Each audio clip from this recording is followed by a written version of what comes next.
bien, y ya estamos empezando una interesante discusión con Delia Muñoz. Ella estuvo a cargo de la Procuraduría Supranacional.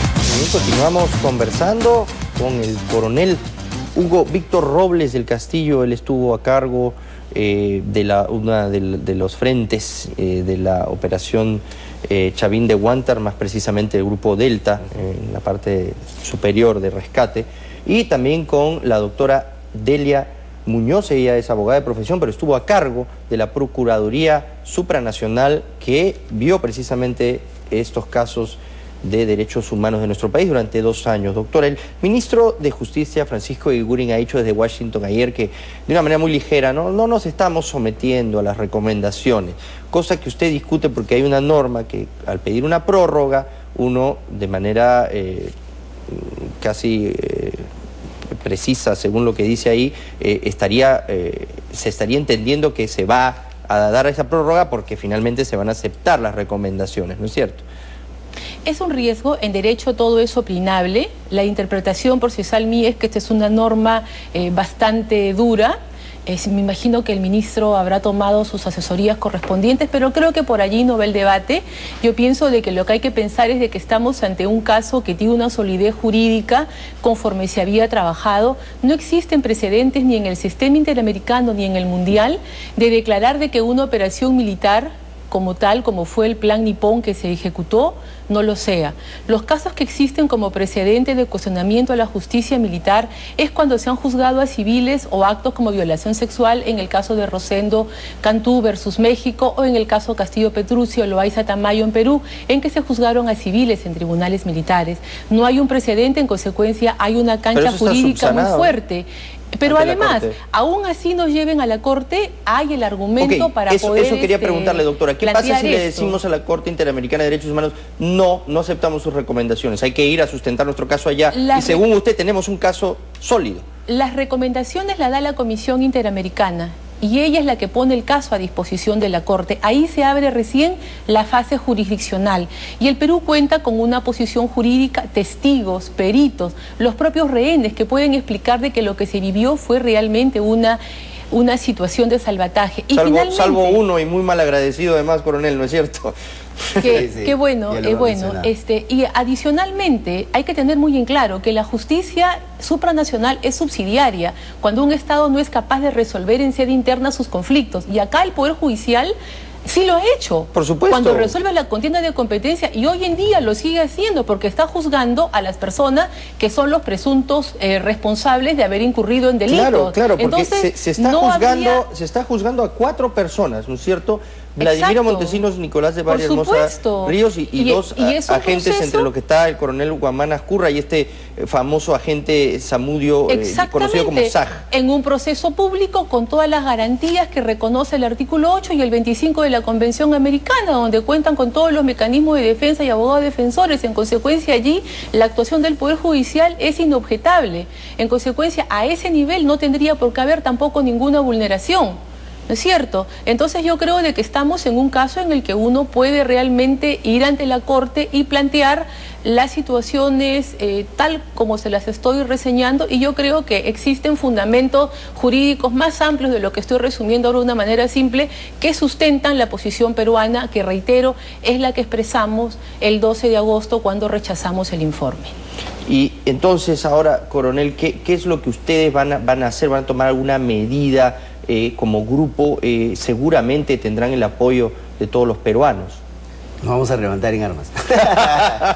No, por favor, ese es un quiebre a la legalidad que no se puede ni siquiera decir de broma, ¿no? Bueno, yo creo que sí, esta mañana está muy jocosa. Creo que a las cosas serias hay que ponerle un poco de... Imagínense como el día de ayer venía... Es que parece una broma eso, ¿no? Pero en el fondo es una presión tremenda, una carga emocional tremenda. Yo tengo que hacer mención acá a su padre, la primera vez que nosotros... nos quisieron el 2001, el 2002, que nos abrieron procesos para, con mandato de detención. Tuvimos que salir por primera vez a las calles a decirle, porque como nosotros nos quedamos callados y nunca decimos absolutamente nada. Es que no debieran tener que ustedes decir nada. Debería el Estado protegerlos. El Ejército, las Fuerzas Armadas deben proteger a sus miembros, sobre todo los que han estado, ¿no, doctora, en una operación militar delicada y me imagino a todas luces confidencial, y que simplemente se les defienda a ustedes en el Estado y no que se les enjuicie y se les acose permanentemente. Usted tiene toda la razón, pero sucede. Y en esa oportunidad varios periodistas nos apoyaron, bueno, todo el mundo, en realidad todos nos abrieron la puerta para poder salir y manifestar cuál era nuestro sentir y sensibilizar el tema, porque a las finales nos ven a nosotros como que, sin piedad, porque estos temas que son netamente castrenses se tienen que explicar a una sociedad donde se hiere mucho la susceptibilidad. Pero usted, aclaremos esto, usted como oficial, como militar entrenado y profesional que fue, ustedes no trabajan con ninguna pasión, ustedes entran con la cabeza fría, bueno, digo, con pasión por defender su uniforme, sí, pero ustedes entran y son efectivos y simplemente tienen que cumplir un objetivo que es el rescate, y bueno, si hay que, en ese operativo, pues, hay intercambio de balas y tienen que matar a los malos, pues, lamentablemente es así, pero ustedes no se ensañan ni disfrutan matando gente, sino ese es su trabajo. Claro que sí, detrás de cada uno de nosotros hay un ser humano, nos sale sangre también cuando nos cortamos, si no somos marcianos. Y la gente cree de que uno, porque hace una operación como ella, que lógicamente requiere un entrenamiento, y en mi caso, a mí me designaron, me llamaron específicamente como el otro comandante de la primera planta, y específicamente el comandante general del ejército fue muy claro. Ustedes me preguntarán por qué decirnos comandantes y con experiencia. ¿Por qué? Porque se trata de rescatar vidas humanas, no solamente agresividad en el combate, sino la serenidad y la experiencia para rescatar vidas humanas, porque quiero costo cero.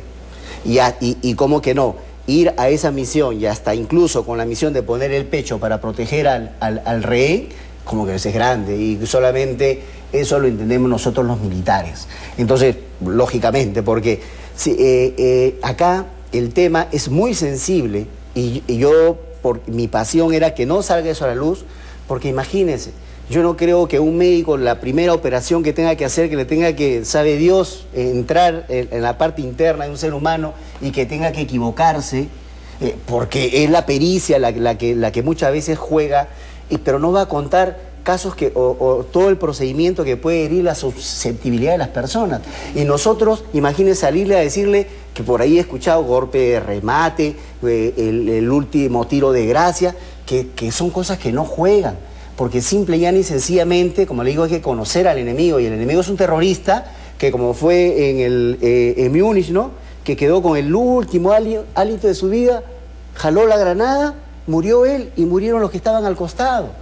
Porque ese es el espíritu del terrorista, o sea, no es la persona que cree que se va a rendir. Nosotros teníamos información de que dentro de la embajada había un dispositivo para hacer volar toda la residencia.